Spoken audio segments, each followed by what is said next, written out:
Hi, today we're going to talk about making room for the self. And this is part of what I do with people with complex PTSD recovery. With so much early trauma and neglect, a lot of what happens is that we never find the self. The self never actually gets wired in. And so we know about how to keep the adults around us safe. We know how to keep our family together, how to reduce risk of abuse or neglect. We have a lot of outward focus that we've mastered as children, but when we show up to adult life, we realize that we've never actually found the self. And so, a lot of work that I do with people is helping them make room for their self and find their self and wire their self in and become themselves and really create room in their life for themselves, for their self, themselves. There we go. And so, and that's beautiful, special work. We need this. We need to, our life is about ourself showing up. That's our gift to the world. That's our gift to ourselves. I could go on and on about that. I think that is really, I don't think we were meant to be here and not be a self. We got to be all the, so that's really what I want to talk about today. I'm going to try not to rant too hard, but I might a little bit. But I really want to talk about doing the work to make room for the self. I want you to see what we're doing in here. This is not something we talk about. This is actually rewiring brain work that we need to accomplish. And so this is a very, I hope this is a different video for you and that you get some insight, but also that you're inspired to take action, because this rewiring doesn't take place without action. That's why I'm constantly empowering my clients to take action. Here's the tools. Here's the strategies. Try this way of working with your brain. Try this, and to get that wired in. And so that's really what I want to talk about. I'm Rachel McLeod. I'm a mental health therapist. I'm a complex PTSD recovery specialist. I am a therapist mentor and an emotional wellness coach. And so, and I really specialize in helping people do the brain work for resolving symptoms of anxiety, depression, and traumatic stress. Also, there will be tons of those things if your self is not involved, because your system was not designed to operate with something else besides the self at the center of it, right? And so I am saying self-centered, right? That's what we're doing. And this is really beautiful. A lot of us, that has been weaponized against us. And so we think being self-centered is wrong and bad, but it is so necessary. When we're children, we come in here very self-centered. That's how we're wired. We only know that we're hungry, we're wet, we're cold, we're too far away from our parents, we're not happy. That's all we know. Right. And so that's supposed to be there. That's supposed to be designed there. And then as we get older, we're supposed to also be learning how to look at the world as well. But a lot of times our parents, especially in families with generational PTSD, the disconnection from the self happens so early that we just keep replicating it generation after generation. Okay, I'm going to say that again.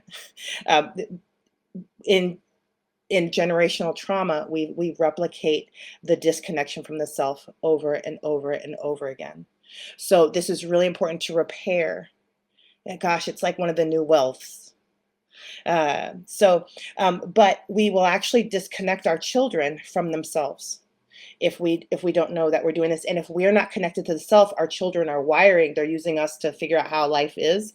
And so if we're not connected to ourselves, our children are learning to not connect to themselves. And so we want to restore that so that by the time they get out of childhood, they have a huge self-mastery thing. They're very connected with themselves. They know what they want. They know what they need. They've got this huge thing, and they've got huge empathy and compassion built as well, and a great working understanding of those around them, and an expanded awareness, not just themselves, but outside. We want those both at a high level. If we don't, we have disorders. If we have high levels of selfishness, low levels of compassion, we're running into narcissism, right? If we've and continued abuse patterns, and if we've got a low self awareness and high compassion and empathy, then we are out of balance there. We're people pleasers. We're fawning. We're living our life to make sure everyone's happy and safe. And this is an entirely different disorder, but it's still a disordered way of being. There is no awesomeness in being selfless at this point. We really need to integrate both and develop them at high levels. And then there's some really cool things that happen there And that's when selflessness can come back into play. Okay, so if you don't have two of those high things, you're not there yet. You actually need to practice being a self. You actually need to practice making room for the self. And the brain has a really beautiful process for integrating the self, rewiring and wiring in the self. If that didn't happen in your childhood, it needs to happen now. This is what we're doing now, because all the equipment's in there. Your brain can wire that in at any time, but we need to get there in there and wire it, fire it and wire it. And that's really, really wonderful. It's really beautiful. So okay, let's dive into the topic. And let me say this, you don't talk this through, your brain makes this for you. And when we're children, our parents are helping our brain wire like this. They're using things like compassion, empathy, curiosity. Oh, it looks like you're sad, right? If you haven't had those kind of conversations where someone said, oh, it looks like you're feeling, then you are deficient in this. And so we need to get your numbers up now. We need to get your repetitions up now. We need to give your nervous system experience, your brain experience with being seen, the self being seen, the self being noticed, the self being heard. Right? Gosh, that's so powerful. This is the magic of humans. This is how humans expand, is that by being seen.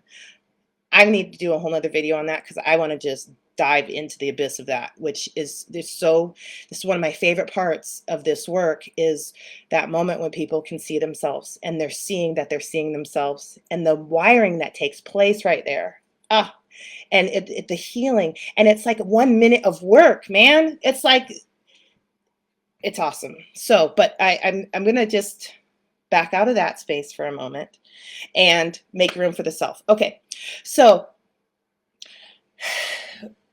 what happens when we have an understanding of what's going on outside of us, and we're dialed in out there, we actually need to have enough repetitions where we see the self. So in therapy with me, or my program where I walk people through this process, and I have an online program and I have coaching programs where I do this with people.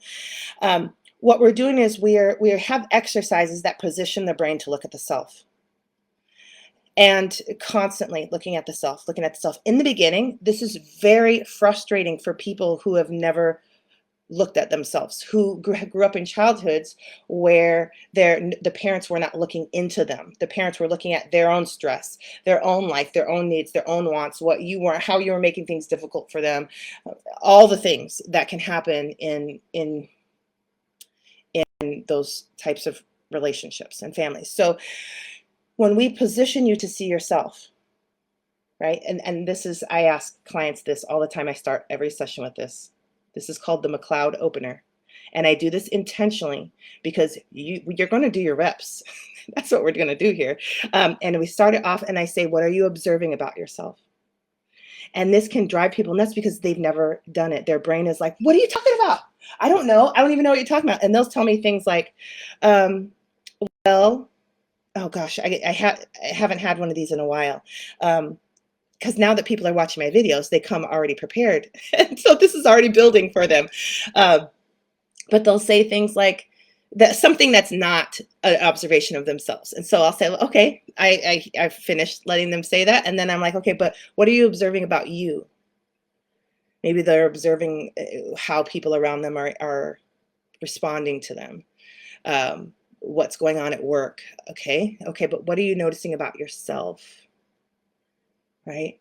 And so we're really going in there for that. And this is a simple thing, but it's a good example of what a lot of what I'm walking people through in the exercise I'm walking them through is to just bring the brain to the self. If the brain can see it, it can resolve it, heal it, mature it, resolve inner conflict around it. It can build, it can rewire it, it can do everything. So really what I'm helping people do all the time is to position themselves to see themselves. And then we're going to use some kind of intervention right there to help move them into not survival mode, but thriving, healing, processing mode, right? A lot of times when we're looking at the self, it can be unconsciously distressing. It can be foreign. It can be unknown. And that's enough to shift us into fight, flight, freeze, faint, or fawn. And then people are like fawning and they're like, okay, I need to tell Rachel the right answer. Okay, that's not the right brain state we're looking for here.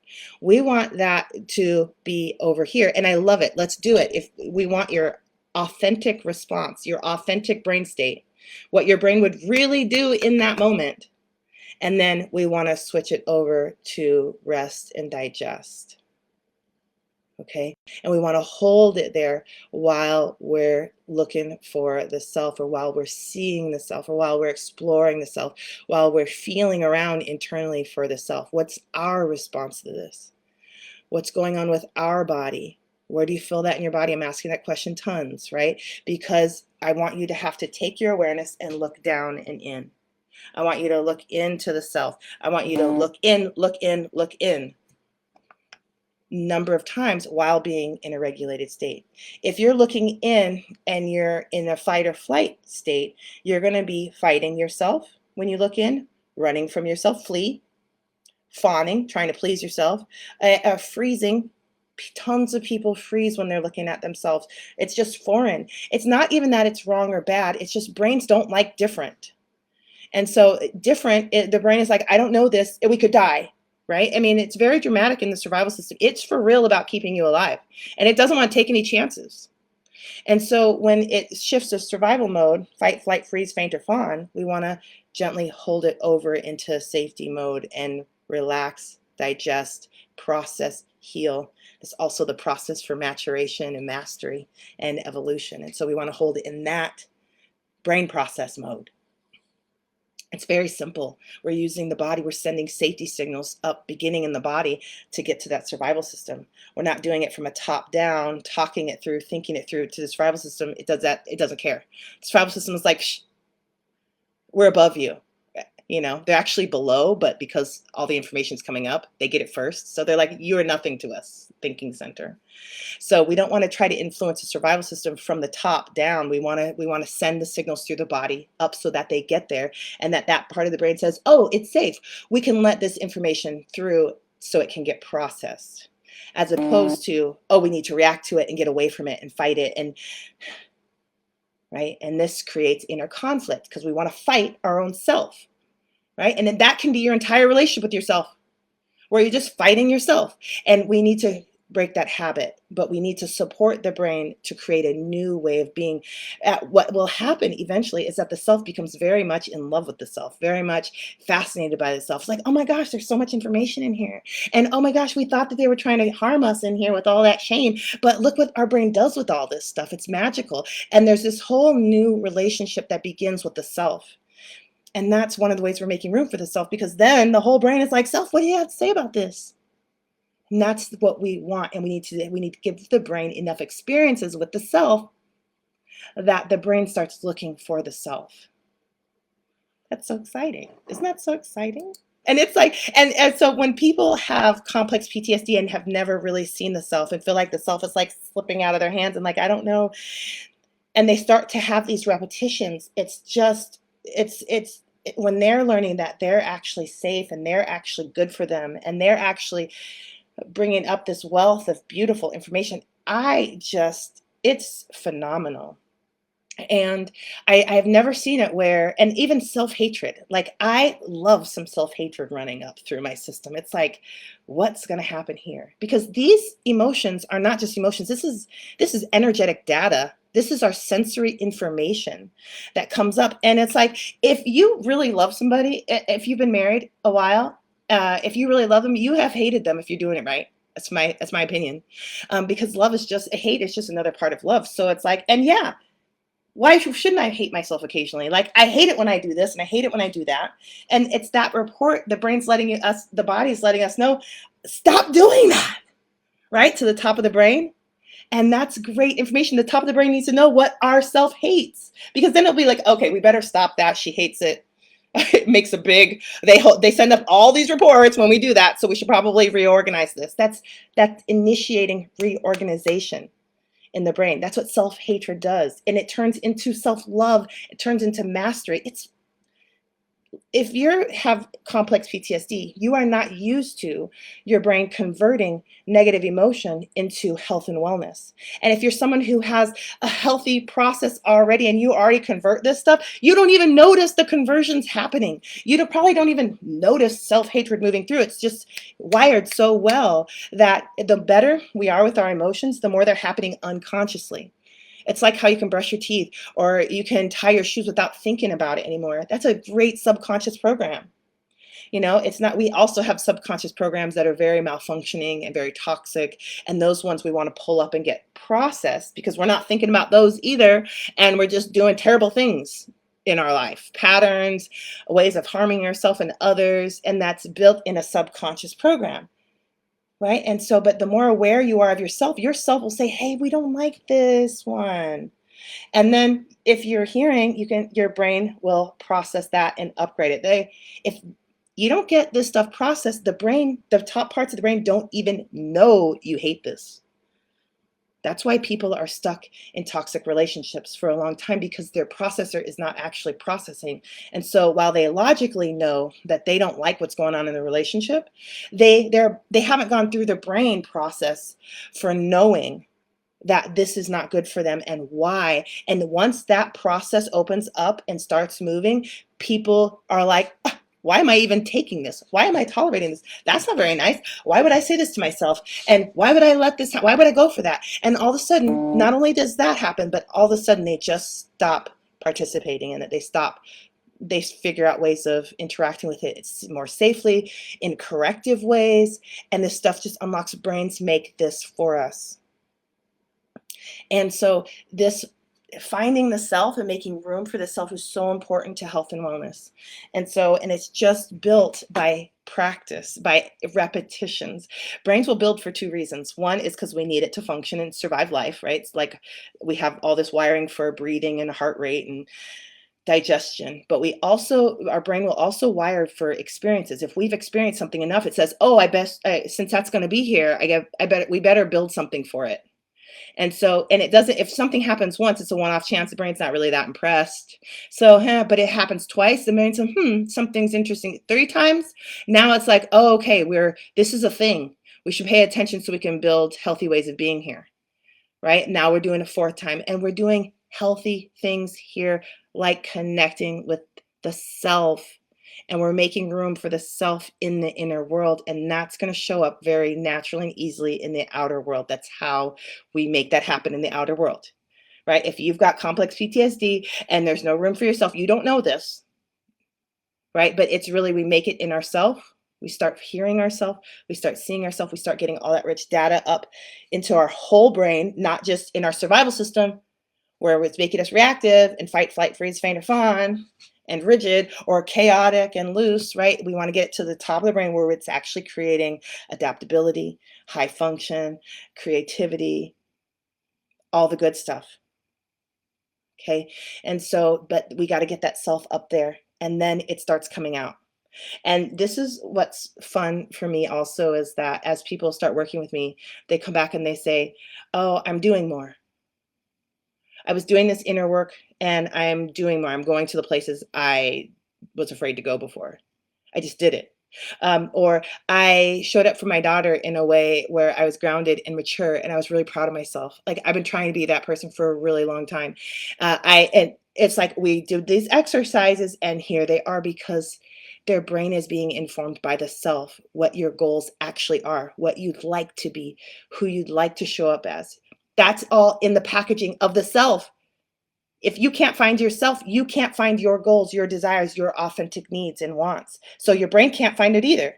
And I want you to understand that in childhoods of abuse and neglect, or just disconnection, or just being in the child of somebody with a disorder, we're not always finding the self. And so we don't have the information, our brain doesn't have the information about the self. And so this isn't a fault thing. This isn't your fault. This is what happens. And we want to heal this. And we do this by reps. We do this by reps. And I feel unsatisfied saying that, because I really, there are very specific exercises where, like in my program, and I walk everybody through my program that works with me, my coaching clients, my therapy clients, people who purchase my online program. Everybody's going through this, but the exercises you are designed that you have to ask yourself the questions, and yourself you have to listen, and you have to scribe for the self these specific things. And we're working on different layers of stuff, and then you have to ask your body some questions, so you're making your reconnecting with your body. Then you have to ask your subconscious programming these questions. You have to set it up.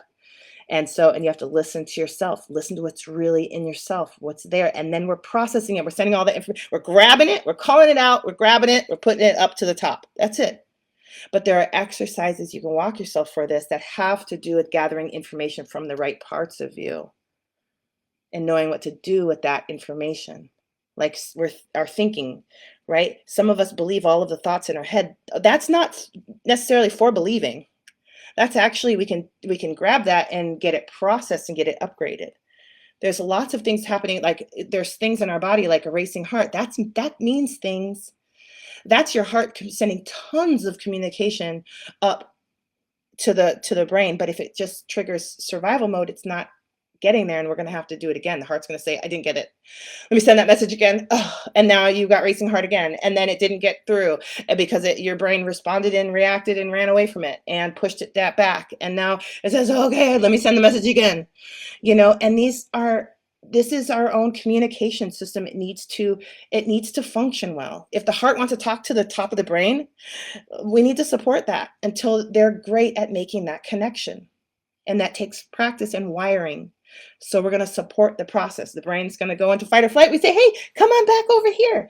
When this happens, let's stay over here in this processing state, and let's just see what happens. But I'm going to support you to stay right here. Then we're going to use interventions here. And then we're going to get that moving. So this is very, very simple work. Sometimes it's so simple that it's very unsatisfying for smart, intellectual, highly intelligent people. And the reason why is that this process is not this healing process and getting the brain to reorganize and to rewire. It does not require the prefrontal cortex, the thinking center. And when I've done this with people with dementia, they don't have a functioning prefrontal cortex, and they're processing their emotions. I've done this with people with intellectual disabilities. They don't have a ton of intellect, and they don't overly rely on their prefrontal cortex, but they're still resolving traumas, healing, growing, right? And so if you're somebody who heavily relies on this is going to seem, really, Rachel? Yes. Actually, this is not like your little prefrontal cortex thinking center. This is not its job. It needs to go sit over on the side. It can cheer. Take a seat. Let's let some of these other players play. And then you're going to watch your prefrontal cortex get really excited. Like, oh, look at all the things we could do. Look at all the ways we could work together. Look at all the synergy we could create, as opposed to, I just want to be a ball hog and do all the work. I'm the prefrontal cortex. I'm going to think my way through all of this. It's wonderful, but it's not even a fraction of the awesome if you get your whole self involved.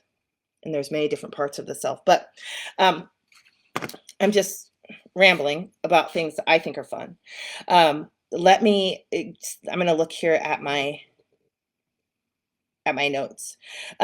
Okay, this talk was inspired because somebody that I'm acquaintances with said to me, oh, so what? We're just going to tap all day and that's going to fix everything? Okay, number one, yes. If you've got severe complex PTSD, I don't think that there is a better use of your time. And simply put, absolutely yes. I don't care. Sorry. Your brain is malfunctioning all day long. Support it. Send it safety signals all day long. Sit next to it and send it safety signals.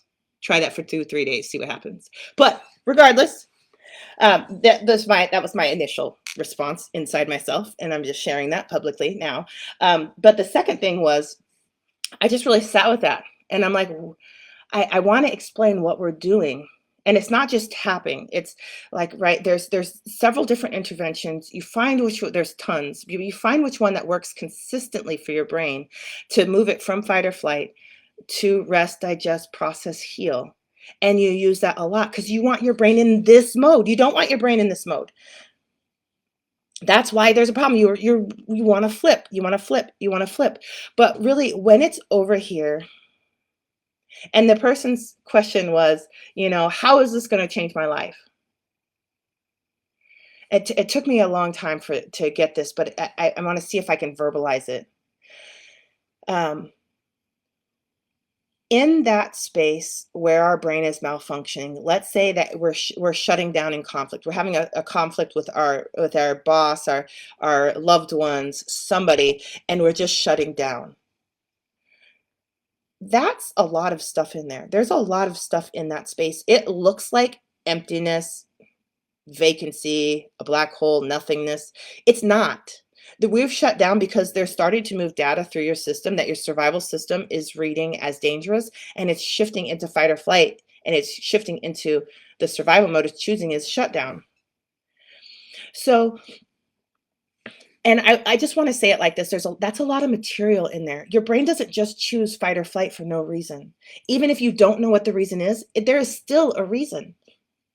There, and you can find that reason. A lot of the things I teach people to do is to find that reason. But regardless, let's just stay here. There's a lot of things in this space.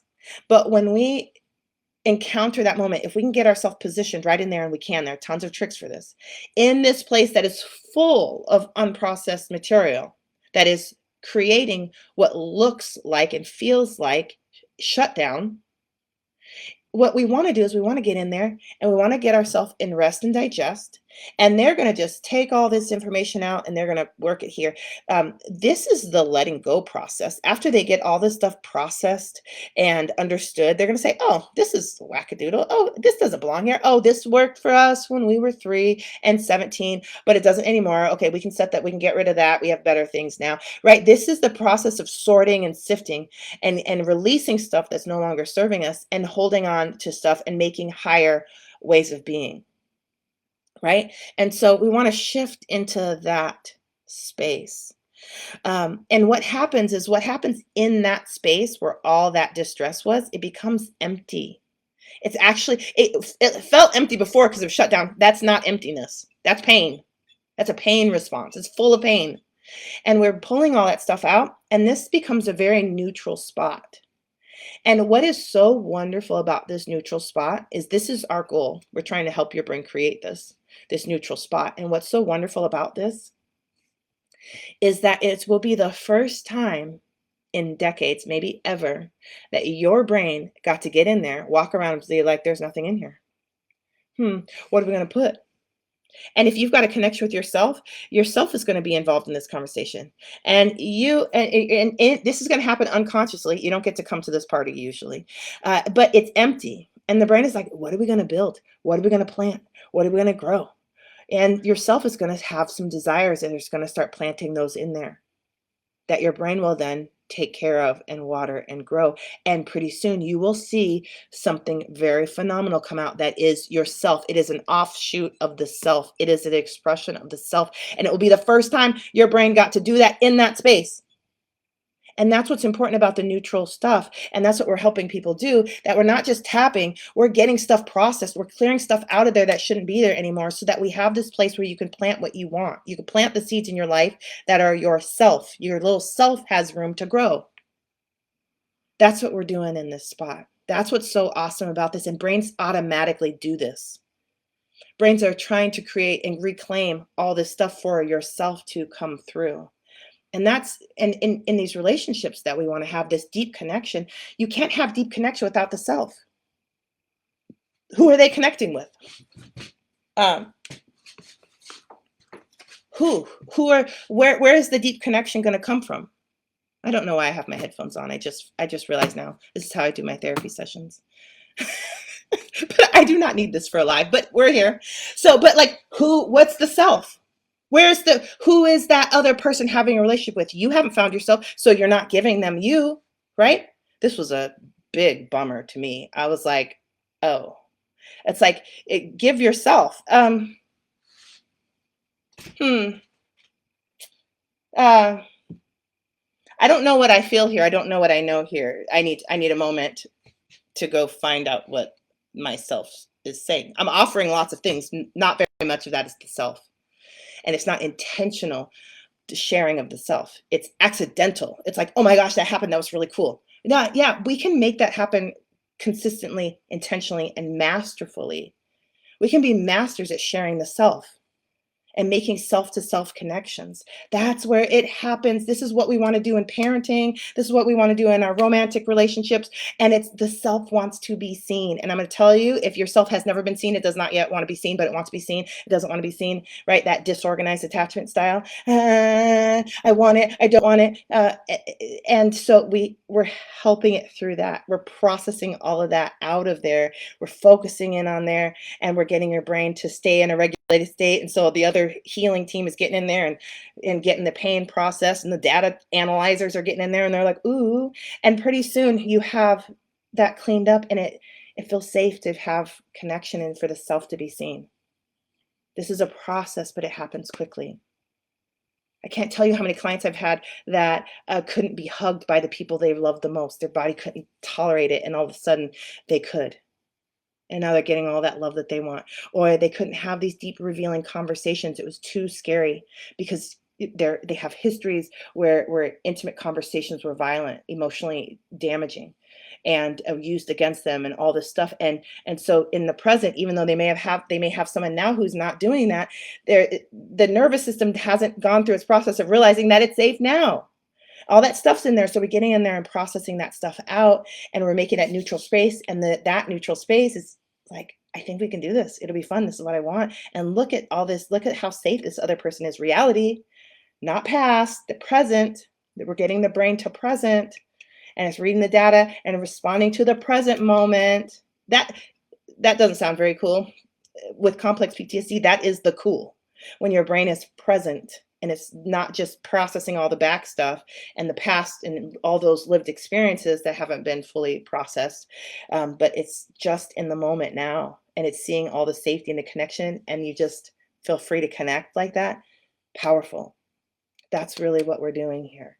That's what we want to offer our children. That's how we want to show up in our relationships. Brains make this. So that neutral or empty space is really, really important. If you're numb, pain. Numbness is pain. There's excruciating pain there. Your brain thinks that.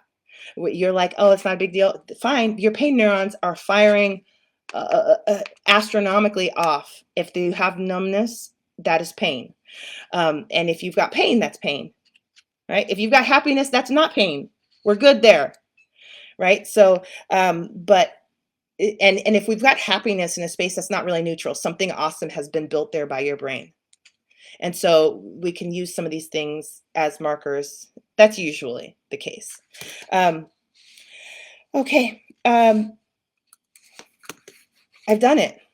Oh, I didn't say anything about integration. That's one of the pieces that we get to do as well. Like we have, when a lot of times when we don't have a clear connection with the self, we have our parents' wishes, our people we love's wishes, the social norms, this and that, our self coming through, and everything. All of our imagine, because this is difficult to communicate, and I like to do it in stories. So imagine that there's all these different movements going through on one topic. On one topic, there's like, let me choose one. Emotional eating. I really have this strong craving. I don't want to do this. I have this diet I want to do. Oh my gosh, remember when we ate this food and this happened, and all these good memories, and it's like all this stuff. Your brain is going in several different directions and has to choose one.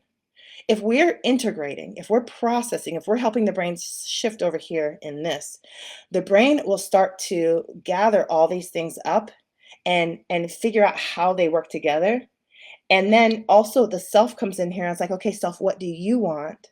Not just all this conflicting information, not noise to the brain. And then the self gets mixed in here as well. And then the brain shows you the path forward that is most honoring to the self in the now moment. Maybe not yourself 10 years from now when your self is more mature and more processed and more functioning well, right? But you're most honoring to the self now. Right. And so we're bringing all this stuff together, and we're moving our energies in a stream instead of a sprinkler. Right. That means more of our energy is going where we want it to go. instead of getting sprayed everywhere. This is a brain thing. Brains have a process for this, and we, especially with histories of complex PTSD, we get to walk our brain through that process, and we get to be intentional about that. And that means we get to help our brains make all this health and wellness, mastery, maturation, self-love, integrity. It's like, it's something I'm measuring a lot is integrity. And I mean it by, does it hold together? If you get into a conflict, does it all fall apart, open up, right? Fall to the ground?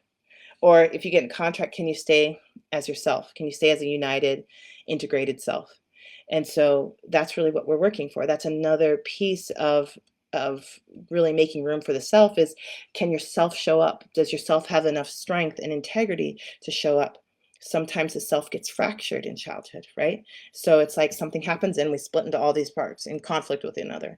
And then it looks on the outside like we're frozen or we're fighting or we're freezing, but really we've just fractured.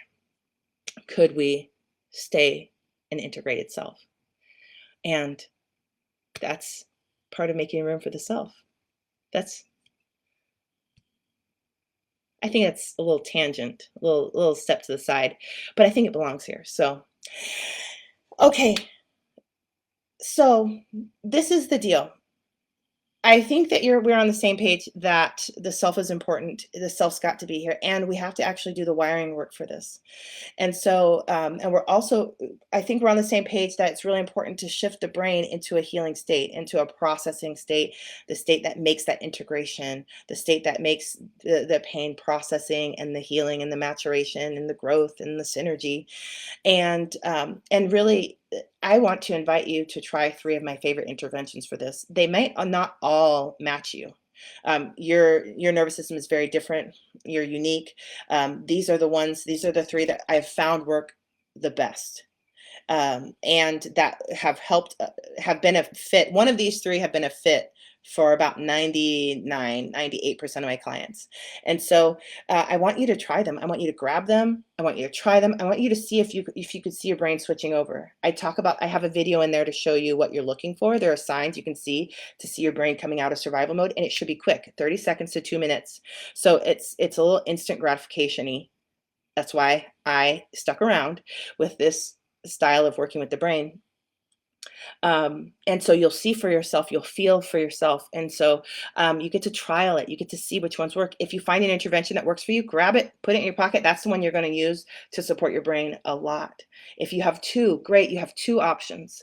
If one's not getting you the results you want, you can try the other one. Or if one doesn't fit socially, like it looks like you're a crazy lady, and the other one feels a little bit more private, then you can use that one in those different moments. And you can just learn about what happens if you provide your brain with the support I'm talking about.